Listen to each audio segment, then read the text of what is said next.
बच्चों, मैं रेनू मिश्रा, आपकी कक्षा 5वीं की हिंदी अध्यापिका। आज का पाठक्रम 3 योग्य चुनाव, इसकी लेखिका सुधा शर्मा जी है। चलिए बच्चों, इस पाठ का वाचन करते हैं।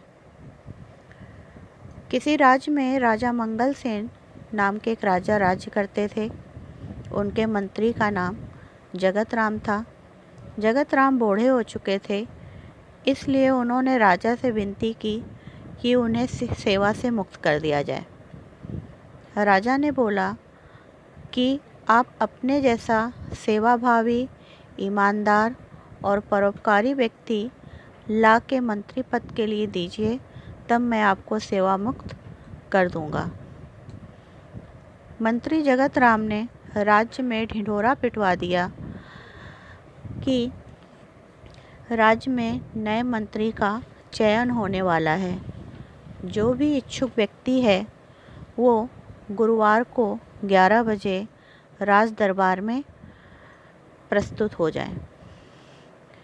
हरकारे पूरे गांव-गांव में इस चयन की बात का ढिंढोरा पीटने लगे।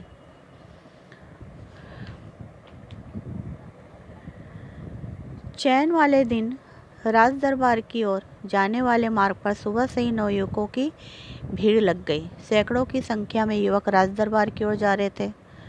इसी रास्ते पर एक तरफ एक वृद्ध हताश सा बैठा था। उसकी बैलगाड़ी का एक पहिया रास्ते के किनारे कीचड़ में फंस गया था। वृद्ध ने कई बार कोशिश की कि पहिया कीचड़ से निकल जाए, पर वो असफल रहा। मंत्री पद के अनेक उम्मीदवारों ने राज दरबार जाते समय यह दृश्य देखा, लेकिन किसी ने भी उस वृद्ध की सहायता नहीं की। उसी उम्मीदवारों में एक नवयुवक था, कर्मवीर। कर्मवीर एक निर्धन परिवार का प्रतिभाशाली नवयुवक था। वो भी तेजी से राज दरबार की ओर जा रहा था, लेकिन जब उसने उस वृद्ध को हताश और बैलगाड़ी का पहिया निकालते हुए देखा, तो वो उस वृद्ध की सहायता करने के लिए उनके पास गया और बैलगाड़ी का पहिया कीचड़ से निकाल के दिया। वृद्ध बहुत ही प्रसन्न हुआ और उसको कुछ स्वर्ण मुद्राएं और पुरस्कार देना चाहा, लेकिन कर्मवीर ने विनम्रता से मना कर दिया।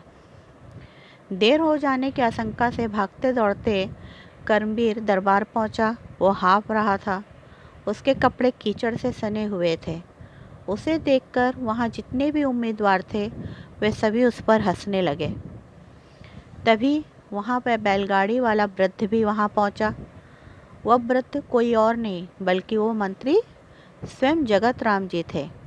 उन्होंने सारी घटना को राजा को सुनाई। जगत राम ने राजा से कहा, महाराज, कर्मवीर में ही वे सारे गुण हैं जो एक राज्य के मंत्री के लिए होने चाहिए। सारी बातें जानकर राजा मंगल सेन बहुत प्रसन्न हुए। उन्होंने कहा, जो सामान्य आदमी की पीड़ा से दुखी होता है और उसे दूर करने का प्रयत्न करता है, वही राज्य के ऊंचे पद का अधिकारी होता है। जगत राम जी ने योग्य व्यक्ति का चुनाव किया। आज से कर्मवीर राज्य के नए मंत्री होंगे। बच्चों, इस पाठ्यक्रम से संबंधित मैंने यहाँ पे कुछ क्वेश्चन और आंसर दिए हैं, जिसको कि आपको पूर्ण करना है। धन्यवाद।